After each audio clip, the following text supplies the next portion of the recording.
좀, 아마 제가 지금까지 로마서를 강의하면서 신학교에서 했던 거 2번, 그 다음에 일반 교회에서 했던 거 3번, 이렇게 보면 6번째인데, 가장 어떻게 보면 가볍게, 가장 날카로운 구절들은 다 빼고 하는, 그런 강의가 될 것 같습니다. 근데 이제 로마서에서 이 로마서의 8장이 넘어가게 되면 좀 무거운 내용보다는 좀 아주 이렇게 우리가 나눌 수 있는 내용이 나오고 본격적으로 12장이 탁 넘어가면서부터는 우리 실생활에 적용될 거기 때문에 쉬운데 사실은 로마서는 지금까지 우리 신학교에 있는 신학 교수들이 가장 많이 논문을 쓴 주제이기도 하고 누구 하나 로마서를 내가 정확하게 안다고 하는 사람이 없습니다. 그러니까 성경에서 제일 강의 주석서가 많은데 제일 의견이 분분한 게 로마서와 요한계시록이에요. 아예 칼빈은 로마서를 그 성서 주석을 하면서 끝내놓고 다 이루었다 이런 얘기를 했고 또 칼빈은 아예 요한계시록은 건드리지도 않았습니다. 자기는 할 수가 없다고. 그래서 로마서는 쉬운 말인 것 같지만 되게 어렵습니다. 그리고 사실은 이 로마서를 쓴 사람이 바울인데 바울이 가지고 있는 그 당시 헬라 문학의 최고봉인 가말리엘이라는 사람 밑에서 배웠기 때문에 굉장히 가말리엘이라는 그 제자들이나 그 학문 자체 그리고 가지고 있던 여러 가지 헬라 문화라면 사실 로마 문화가 중심이잖아요. 유대 문화가 섞여져 있는 그리고 그 당시에 사람들이 살고 있는 플라톤이나 소크라테스 철학이 나오는 극단적인 이원론이 같이 들어가 있어서 사실은 로마서를 바르게 바울이 그때 어떤 의미를 얘기했는지 참 말하지는 않습니다. 근데 하나 볼 수 있는 것은 로마서를 향한 해석들이 너무 많았고 로마서를 사실 보기 위해서는 로마서를 보는 게 아니라 로마서를 쓰기 위해서 그동안 많이 바울이 시행착오를 겪었던 뭐 데살로니가 교회에서 겪었던 데살로니가 전서라든지 또 뭐 빌립보 교회 빌립보서라든지 이렇게 하면서 그 자기가 개척하는 교회에서 어려웠던 그 수많은 것들을 다 관점을 가지고 오히려 로마서라는 스펙트럼을 통해서 보게 되는 것입니다. 그래서 제가 오늘 드리는 말씀은 굉장히 쉽게 그냥 얘기한 거고, 이거 자체에, 어떻게 보면 교리를 설명하는 건 아니라고 생각해 두시면 될 것 같습니다. 교리를 자세하게 설명하는 건 아니라고, 보시면 될 것 같습니다.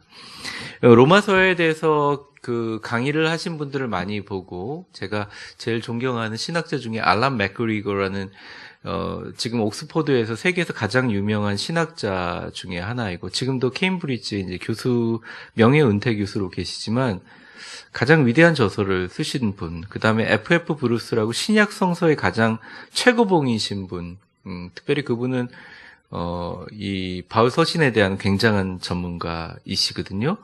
근데 그런 분의 내용들을 좀 보면서 오늘은 발췌를 했다고 보시면 될 것 같습니다.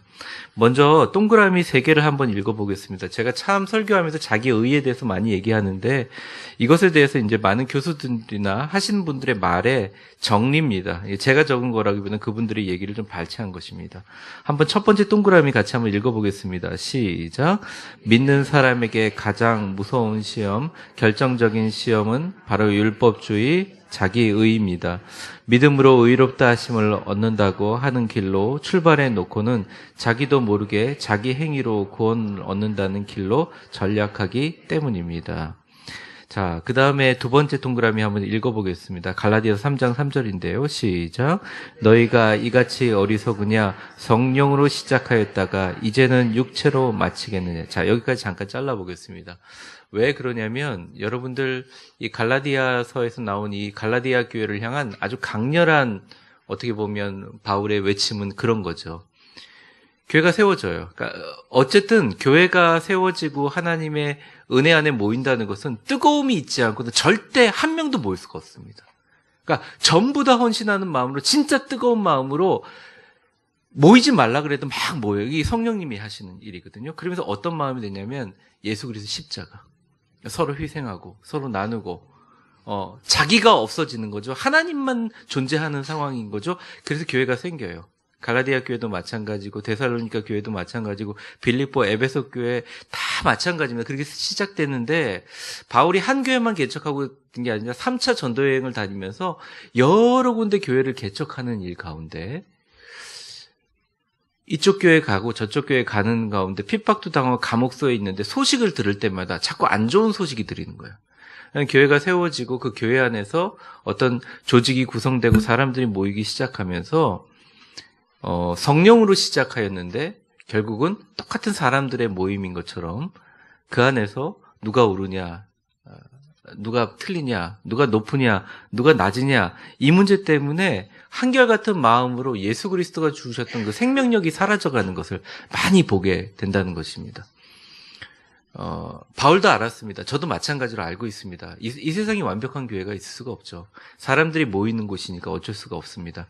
그런데 어느 순간 그 교회의 시작이 하나님이 온전히 하셨다는 것을 잊어버리고 그 교회 내에서 자꾸 분쟁들이 일어나는 거예요. 이 대표적인 교회가 이제 고린도 교회고 또 갈라디아 교회도 마찬가지입니다.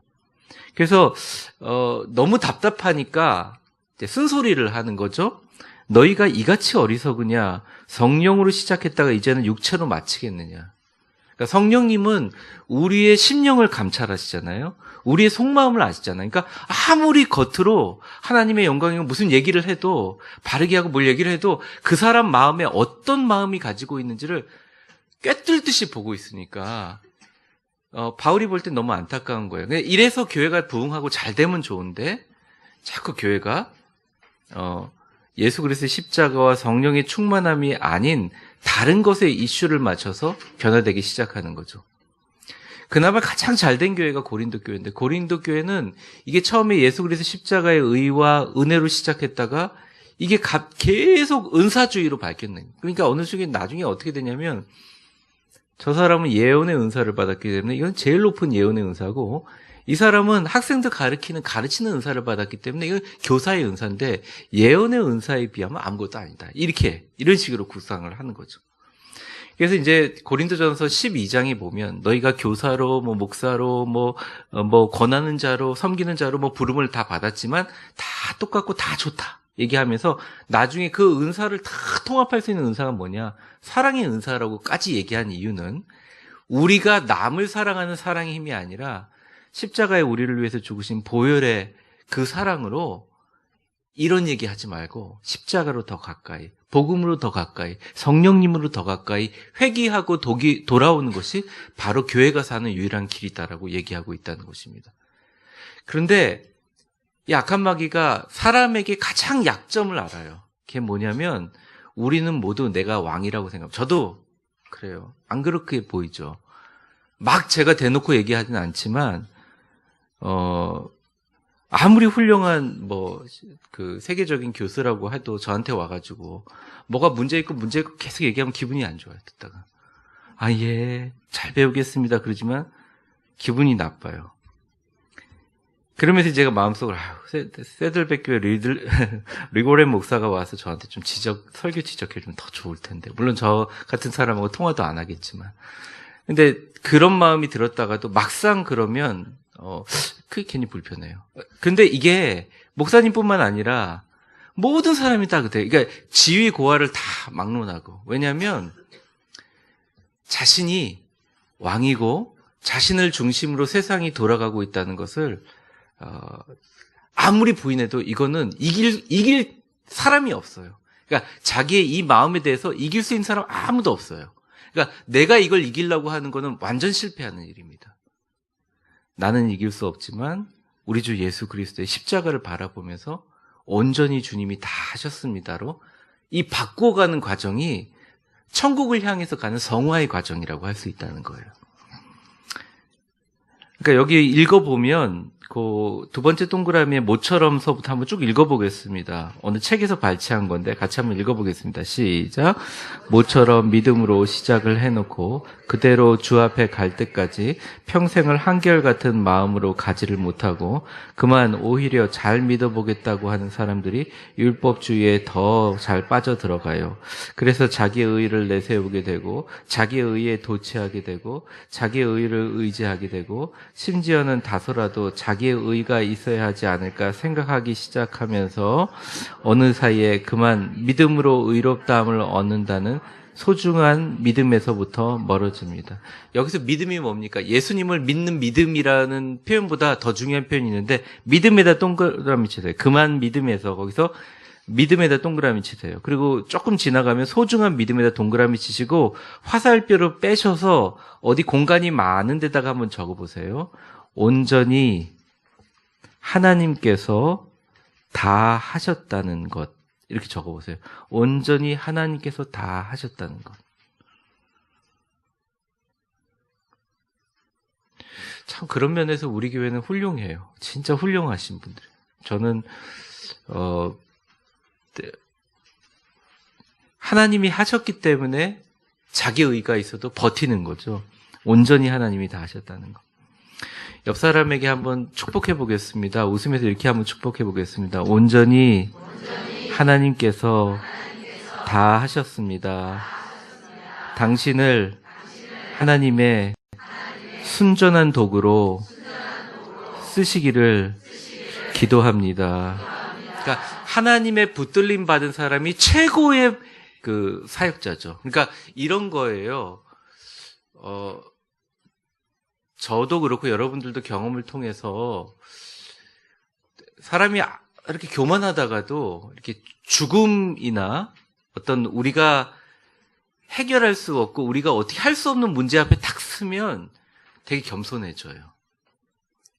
그리고 하나님이 하시는 일에 대해서 너무 무서우면 그게 그 순간 제가 느끼면서 이거는 정말 하나님이 하신 일이구나라고 하면서 우리가 스스로 뒤로 물러나죠. 하나님이 하셨구나. 그러니까 하나님이 하셨다는 것을 얘기하면서 비로소 평안이 오고 내 마음에 안정감이 되는 거죠. 사랑하는 성도 여러분, 여러분들이 다 그러신 분들인지 알지만 앞으로도 더 이것을 연습하시기를 주의 이름으로 축원합니다. 그 결과로 그 밑에 읽어보겠습니다. 신앙생활의 불만과 두려움과 자기 실망과 심지어는 자기를 완전히 잃어버리고 시험에 빠지게 됩니다. 그런 거로 믿음으로 의롭다함을 얻는다고 하는 이 교리는 우리가 확실히 알아야 됩니다. 그래서 오늘 이 부분에 대해서 조금 두 가지 설명을 드리려고 하는데요. A번 우리 파란색 글자 같이 한번 읽어보겠습니다. 시작. 의인은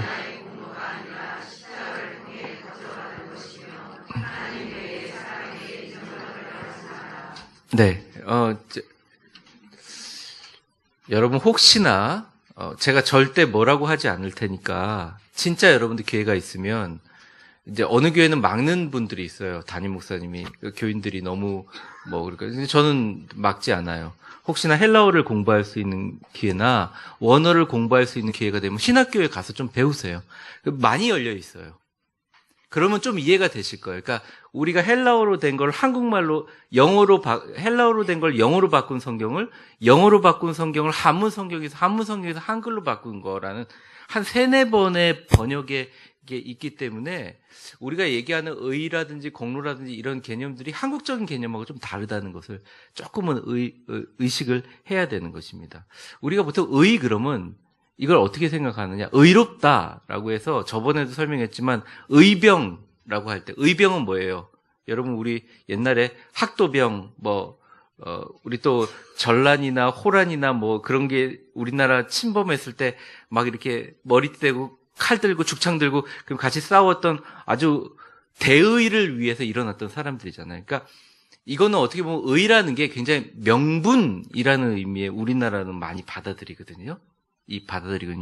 근데 여러분 영어로 의라고 할 때는 이 의미가 완전 달라져요. 그러니까 이게 굉장히 헷갈리는 거예요. 영어로 의가 뭡니까? 여러분 영어로 의를 뭐라고 해요? 뭐라고 하죠? 그러면 더 잘하는 게, 여러분, 정의가 영어로 뭐예요? justice. 예, 그쵸? 그러면, 여러분, 옳다라는 게 영어로 right 이잖아요. 그쵸? 그러니까 의가 righteousness, 그러니까 옳은 것들, 이란 뜻이에요. 여러분, 명분하고 옳은 것들하고 같습니까? 의미가? 되게 다른 의미예요. 그러니까 많은 사람들이 자기 의를 내세우지 마라, 이렇게 얘기하면 이것을 명분을 내세우지 마라, 라는 해석을 하기로 하고, 또 아니면, 내가 의가 있다라고 얘기하는 그 마음 가운데 내가 가지고 있는 내가 이만큼 했지라는 명분이 드러나게 됩니다. 근데 사실은 성경은 더 확실하게 얘기하고 있어요. 의는 뭐냐? 오직 의는 의로 살리라는 것은 뭐냐? 당연하고 명백한 것으로 산다, 이게. 옳은 것으로 산다, 이거. 빨간불이 있을 때 길 건너가는 게 맞아요, 안 틀려요? 틀리죠.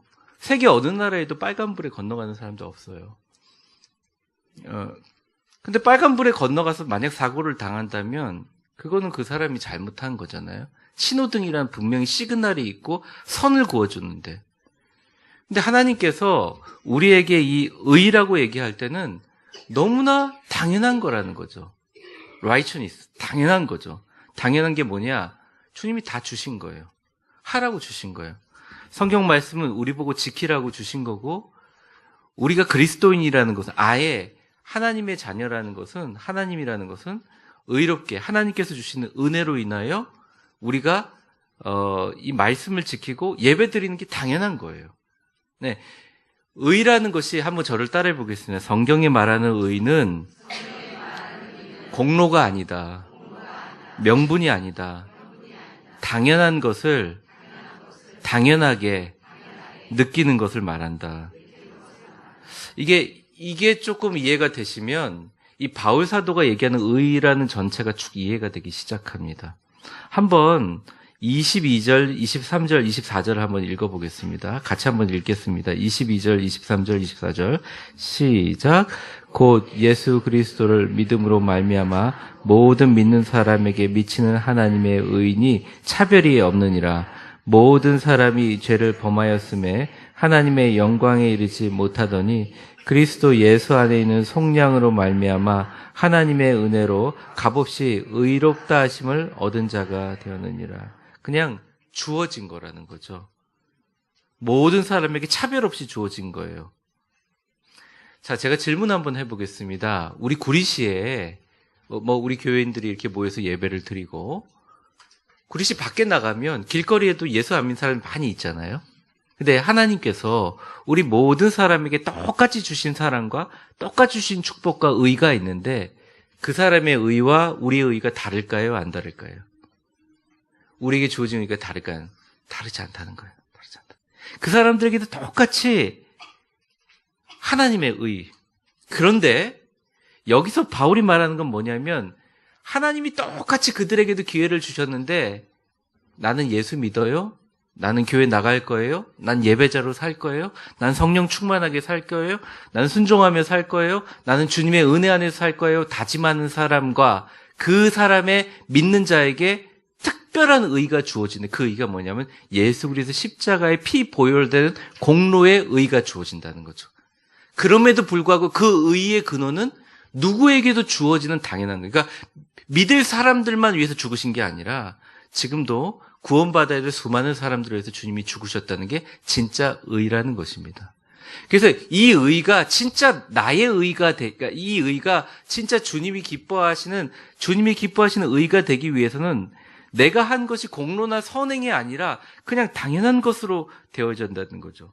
그 밑에 박스에 보시면 첫 번째 동그라미 같이 한번 읽어보겠습니다. 의는 공로가 아닙니다. 시작. 의는 공로가 아닙니다. 기본적인 것입니다. 그것은 공로도 아니고 선행도 아닌 것입니다. 기본적인 것입니다. 당연히 그래야 할 별나게 칭찬할 것 하나도 없는 것입니다. 주님께서 거저 주신 것입니다. 그러니까 이런 마음을 가지고 있는 사람을 주께서 의롭다라고 하신다는 거예요. 그러니까 왜 하나님이 교만을 그렇게 싫어하는지 알겠죠. 여러분들 이해가 돼요. 처음엔 저는 이해가 안 됐어요. 왜냐하면 사람이 잘나고 똑똑하고 그러면 교만할 수 있거든요. 다른 사람들 볼 때는 교만이 또 상대적으로 보일 수 있거든요. 그럼에도 불구하고 왜 우리가 모른다고 하는 걸 좋아하시고 왜 또 다윗의 고백이나 바울의 고백처럼 하나님 앞에 나는 정말 아무것도 아닙니다. 주님의 십자가 보혈 외에는 나는 내가 가지고 있는 모든 지식과 나의 경험들이 똥과 같이 배설물같이 여깁니다라고 하는 것을 하나님께서 그렇게 높이시는지를 이유를 몰랐는데 딱 보니까 하나님께서 오히려 굉장히 당연한 것을 당연하다고 생각하고 다 하나님이 하셨다라고 하는 사람을 주님께서 의롭다 하심을 세운다는 거예요. 그러니까 특별히 구약에서는 다윗이라는 인물이 그랬고 신약에서는 바울이라는 인물이 그랬습니다. 그래서 여러분들 이걸 좀 이해하시면 될 것 같아요. 그러니까 학생들이 공부하는 것 특별한 겁니까? 학이 무슨 학자죠? 날아다니는 학인가요? 배울 학자죠. 애를 붙잡고 야, 공부하는 게 너무 즐겁지 않아? 아무리 그래도 아이들은 즐겁지 않습니다. 왜냐하면 하라고 하니까 싫은 거예요. 요즘 같은 21세기 시대에 뭘 하라고 하면 누가 말을 듣겠습니까? 당위성을 가지고 얘기하면 듣겠습니까? 느껴져야죠. 책을 읽었는데 너무 재밌는 거예요. 오락을 했는데 너무 즐거운 거예요. 운동을 했는데 너무 즐거운 거예요. 뭔가 자기가 좋아하는 것을 발견할 때까지 여러 가지 진로를 열어주는 사회를 선진사회라고 합니다. 저는 우리 한국에 정말 훌륭한 교육계 위대한 지도자가 크리스찬 중에 나왔으면 좋겠다, 그렇게 생각을 하고 있습니다. 정말 그러면 우리나라가 한 100년은 발전할 것 같아요. 우리나라 사람처럼 머리 좋은 사람들이 없거든요. 그러니까 학생들이 공부하는 건 당연한 거예요. 왜냐하면 그 신분이 스튜던트거든요. 스튜던트는 공부해야 되거든요. 미국에 나가가지고 스튜던트인데 공부도 하고 직장도 구하고 그러면 미국에서 쫓아내거든요. 비자들 잘못 썼다고. 그러니까 당연한 건데 공부하는 게 이제 유세가 돼서 엄마한테 나 오랜만에 공부하니까 고기 구워내? 막 그런 애들이 있어요. 그래도 예쁘죠. 애들이. 그래도 예쁘죠. 우리가 하나님 앞에 신앙생활 할 때도 하나님이 만약 우리의 아버지고 우리가 자녀라고 한다면 우리가 하나님께 당연하게 기도하고 섬기고 봉사하고 헌신하고 예배하고 주님 앞에 정말 간구하고 어려운 사람 돕고 성경에 이렇게 하면 복이 있겠다 얘기하는 것들을 특별한 것으로 여기지 않고 그렇게 해서 복을 받았다고 할지라도 저는 원래 당연한 것을 했기 때문에 당연하신 하나님이 다 하셨습니다 하는 사람 보고 주님께서 너는 참 의롭다 이렇게 얘기하시는 거예요. 그러니까 세상적인 의로 봐가지고 이게 옳으냐 저게 옳으냐의 의가 아니라는 거죠. 이해가 되시죠? 두 번째 성경 구절을 읽어보겠습니다. 이것에 대해서 조금 더 깊이 있게 얘기한 게 에베소서인데 에베소서 5장 8절에서부터 10절까지 말씀 같이 한번 읽어보겠습니다. 시작. 너희가 전에는 어둠이더니 이제는 주 안에서 빛이라. 빛의 자녀처럼 행하라. 빛의 열매는 모든 착함과 의로움과 진실함에 있느니라. 주를 기쁘시게 할 것이 무엇인가 시험하여 보라. 네. 착함과 의로움과 진실함, 거기다 동그라미 쳐보세요. 그러니까 에베소 교회를 향한 빛의 자녀처럼 행하라고 하는 것은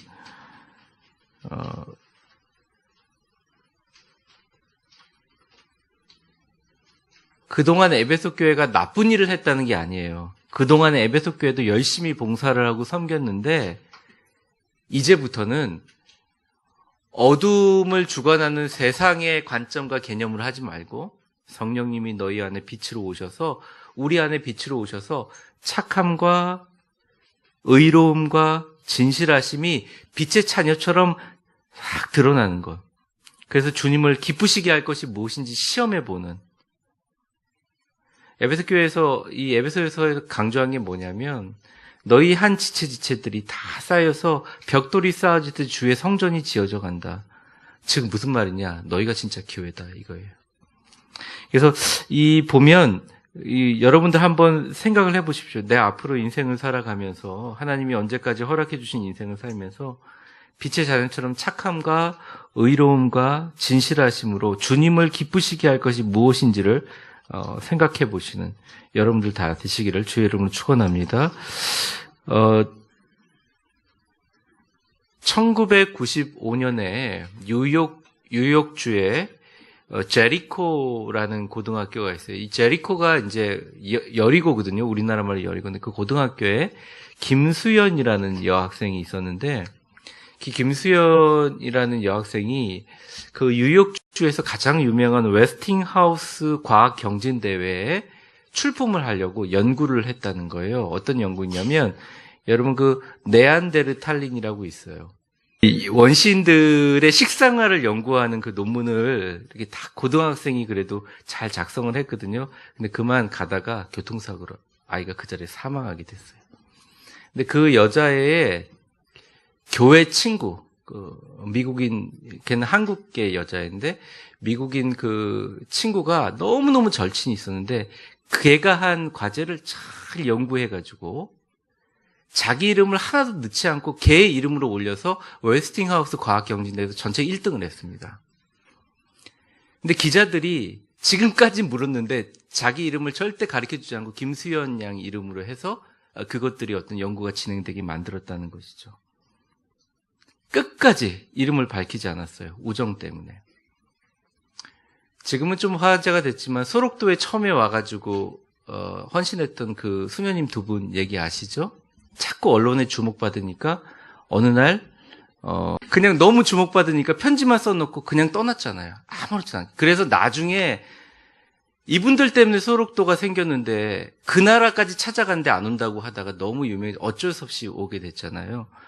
그러니까 예수님이 제자들을 파송하고 나니까 막 제자들이 막 선포할 때마다 기적이 일어나고 귀신들을 쫓고 막 사단이 하늘에서 번쩍번쩍 떨어지는 걸 보니까 기뻐가지고 예수님께 막 얘기하니까 예수님이 누가복음 10장 20절에 너의 이름이 하늘에 기록된 걸 기억해야지. 니네들이 귀신 쫓고 사람들 몰아내고 거기서 유명해지면 안 된다. 니네들이 변질할 수 있다. 주님께서 그런 얘기하시는 거죠. 사랑하는 성도 여러분, 여러분들이 주의 일을 하면서 이름을 안 드러내면 낼수록 하나님 안에서는 더 좋은 마음을 갖습니다. 저기 자동으로 켜지는 건가요?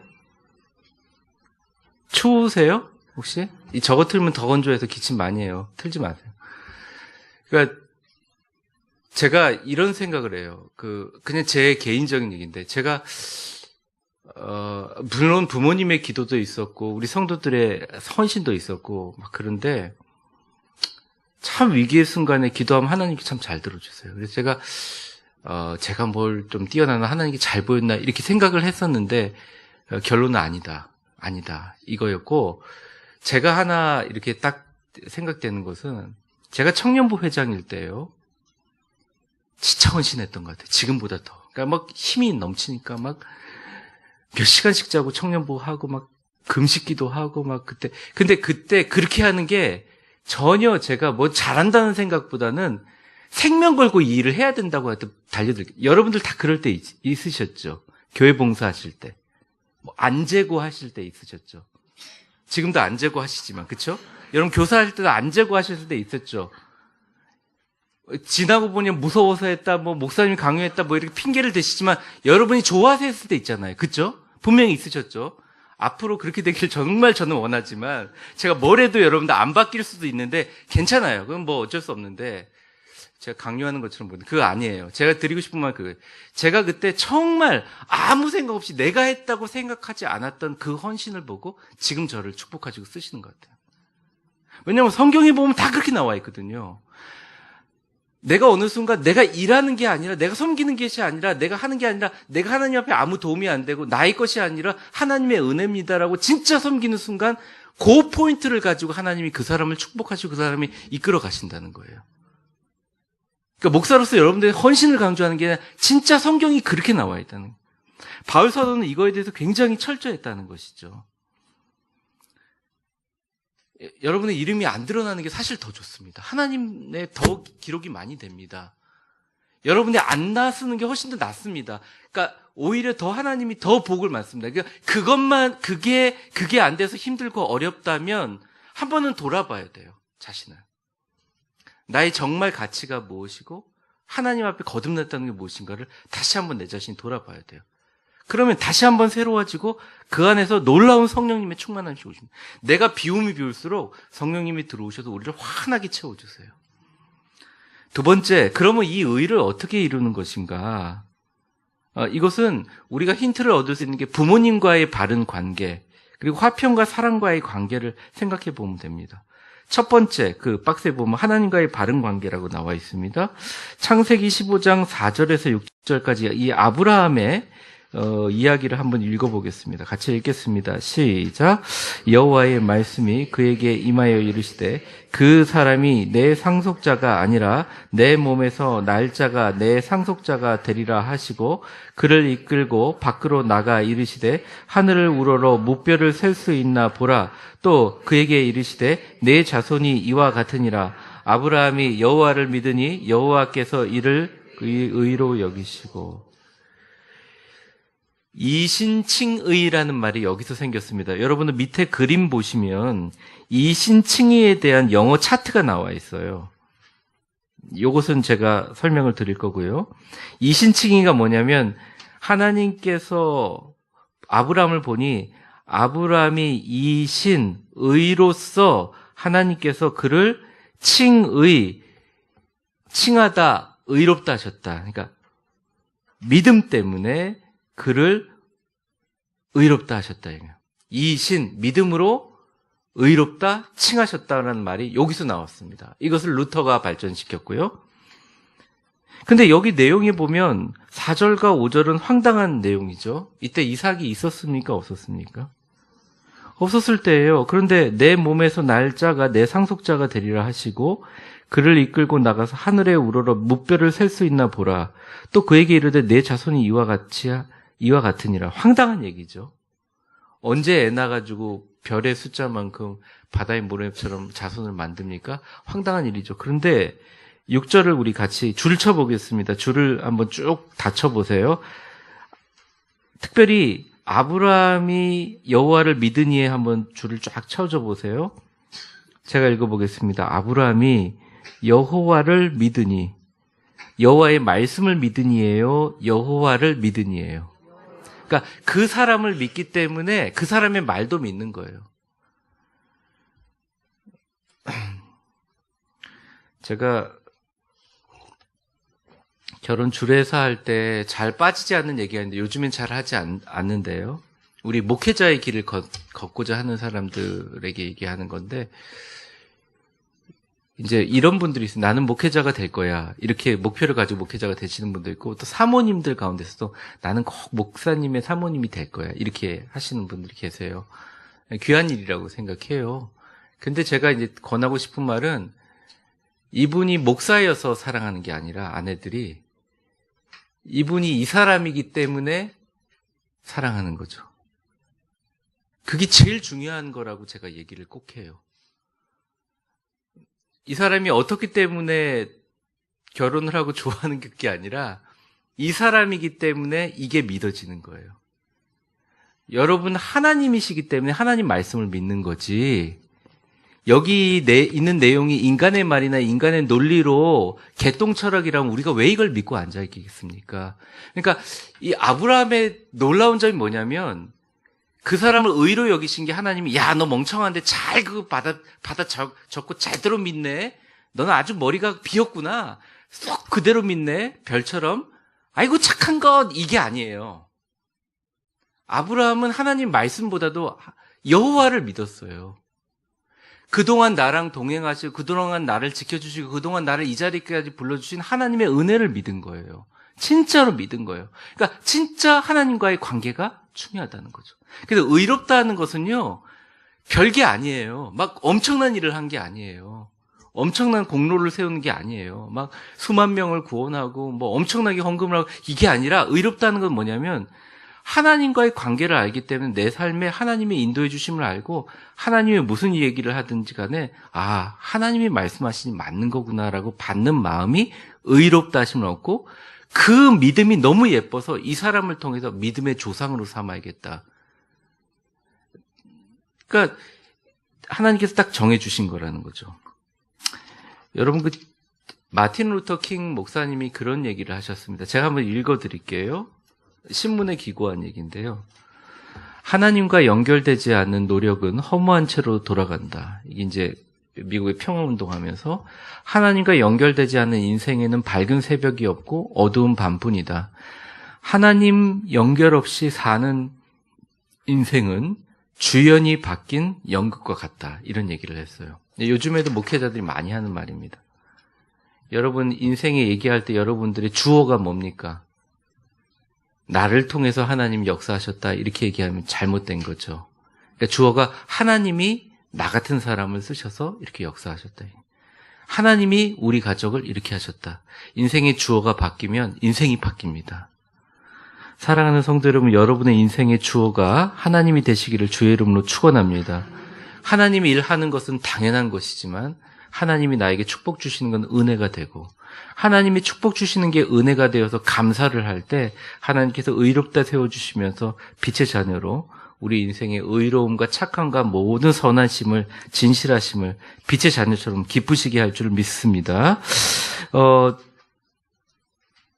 두 번째가 뭐냐? 하나님과의 화평이에요. 하나님과의 화평. 야고보서 3장 18절 같이 한번 읽어보겠습니다. 시작. 화평하게 하는 자들은 화평으로 심어 의의 열매를 거두느니라. 네.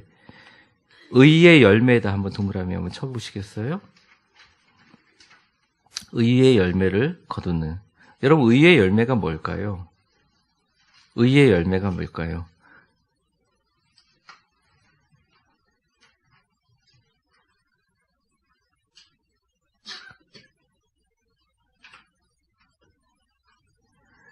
이것은 하나님의 십자가의 의와 모든 것이 결과로 이루어진 아름다운 것들이에요. 근데 이 의라는 게, 하나님의 의라는 게 드러날 때 화평하게 하는 사람들은 화평으로 심어 의의 열매를 거둔다. 하나님께서 화평하게 한다는 건, 야, 하나님 이제는 졌습니다. 하나님 저하고 이제 협상 좀 하시죠. 저랑 논의 좀 하죠. 대등한 위치에서 화평한 게 아니라 이 화평이란 말은, 그래서 한국말하고 또 영어하고 다른 거예요. 하모니를 이룬다는 거, 하나님과 조화를. 이게 또 뭡니까? 하나님과의 깊은 관계를 의미하는 거예요. 요즘에 그 가수들이 콜라보레이션 얘기 많이 하죠. 콜라보라고 얘기 표현하는데, 다른 종류의 가수들이 같이 이 노래를 부르면서 한 화음으로 부르잖아요. 그러니까 교회가 이게 일이 진행되면서 모든 성도들이 즐겁고 성령이 이렇게 운동하는 그런 모임들을 보면 우리의 마음속에 생각과 여러 가지 있지만 하나님이 같이 움직이시는 것들을 다 보게 돼요. 그러면서 정말 의로운 사람들이 하는 행동이 서로 화평하고 화평으로 심어 의의 열매를 거두는 것이죠. 거기에 대해서 직접적으로 나와 있는 것이 에베소서 2장 14절인데 십자가를 얘기합니다. 그는, 같이 읽어보겠습니다. 시작.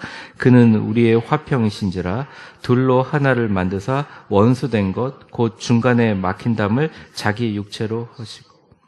그러니까 하나님이 이 그룹 중에서도 쓸만한 사람이 있고 은혜의 사람이 있으면 그 사람을 딱 들어서 가지고 그 사람을 통해서 평안하게 만들어 버리십니다. 우리 교회도 이렇게 피스메이커가 참 많았으면 좋겠어요. 가정에도 마찬가지입니다. 전 특별히 우리나라에 그런 지도자가 있었으면 좋겠어요. 우리 성도들뿐만 아니라 전 세계적으로 그러한 지도자가 좀 우리나라에도 있었으면 좋겠다. 그런 크리스찬 지도자가 꼭 있었으면 좋겠다. 그런 생각을 합니다. 저는 지미 카터 대통령에 대해서 생각하는데 지미 카터 대통령이 지금도 살아계세요. 몇 년생이신 것 같으세요? 혹시 아세요? 몇 년생인지 아세요? 나이가 어느 정도 되신 것 같습니까?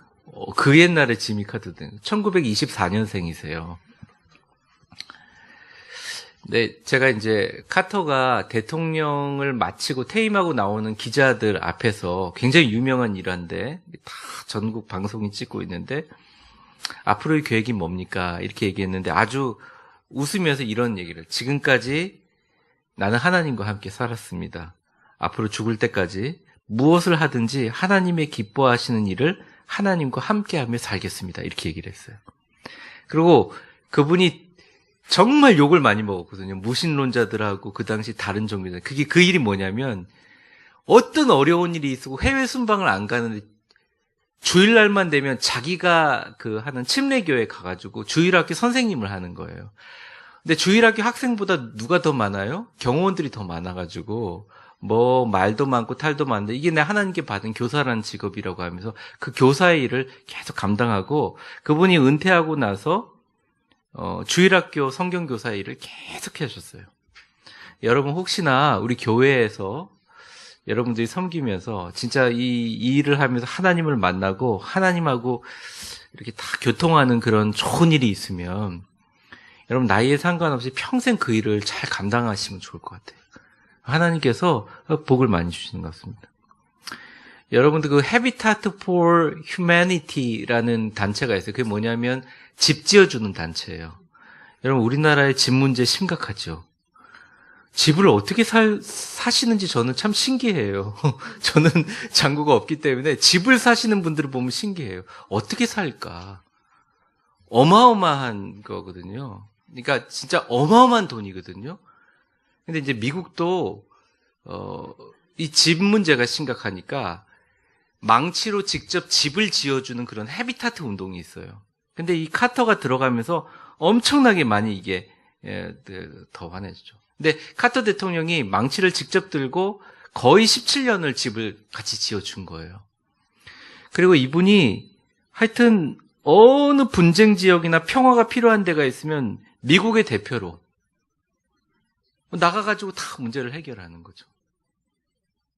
지금도 1924년생인데 진짜 멋지게 쓰임받고 계세요. 저는 이게 우리 위대한 교인들분의 롤모델이 돼야 되지 않을까. 오히려 70 이후의 인생이 너무 멋진 거예요. 너무. 근데 이분이 사람들에게 존경받고 크게 쓰임받는 이유는 철저하게 자신의 의의를 드러내지 않는 거예요. 화해의 역할을 하고. 그러니까 오히려 더 존경한. 사람들 참 무섭습니다. 자신이 가지고 있는 것들을 다 내려놓고 하나님 앞에서 의의 열매를 거두기 위해서 노력하면 사람들이 그 사람 주변으로 몰려들어요. 아니면 끼리끼리만 몰려들게 되고. 사랑하는 성도 여러분, 여러분들의 자녀와 여러분들이 하나님 앞에 그렇게 위대하게 쓰임, 지미 카터처럼 쓰임받기를 주의 이름을 축원합니다. 우리 교회에서도 그런 분이 한 분 나오시면 우리 교회 부흥하지 말래도 보름대처럼 올 텐데. 근데 그런 생각 진짜 많이 해요. 정말. 우리 구리시에 그런 정치 지도자가 하나 나타나면 구리시는 가만둬도 발전할 텐데. 사람 한 명이 그렇게 중요한 거죠. 마지막 세 번째입니다. 이게 세 번째가 중요한데 하나님께 나아가도 두려움이 없는 관계입니다. 마음속에 걸리는 게 있으면 똑바로 그 사람의 얼굴을 쳐다보기가 어려워요. 그러니까 부모와 자식 간의 관계라고 할 때도 부모님이 자식에게 약속을 안 지켰거나 또 자녀가 부모님한테 꼭 성적표가 나올 때라든지 아니면 성적표를 안 보여줬다나 그러면 부모님하고 눈 맞추기 참 어렵잖아요. 그러니까 이 눈을 맞춘다는 것은 서로 눈빛을 보고 쳐다본다는 의미가 아니라 하나님과 교통하는 거죠. 하나님 앞에 나갈 때 두려움이 없는 거예요. 교육은 평안하고 하나님의 은혜 가운데 성령 가운데 충만한 거예요. 히브리서 4장 16절 말씀 우리 같이 한번 읽어보겠습니다. 시작. 그러므로 우리는 긍휼하심을 받고 때에 따라 돕는 은혜를 얻기 위하여 은혜의 보좌 앞에 담대히 나아갈 것입니다. 줄쳐보세요. 은혜의 보좌 앞에 담대히 나아갈 것이니라.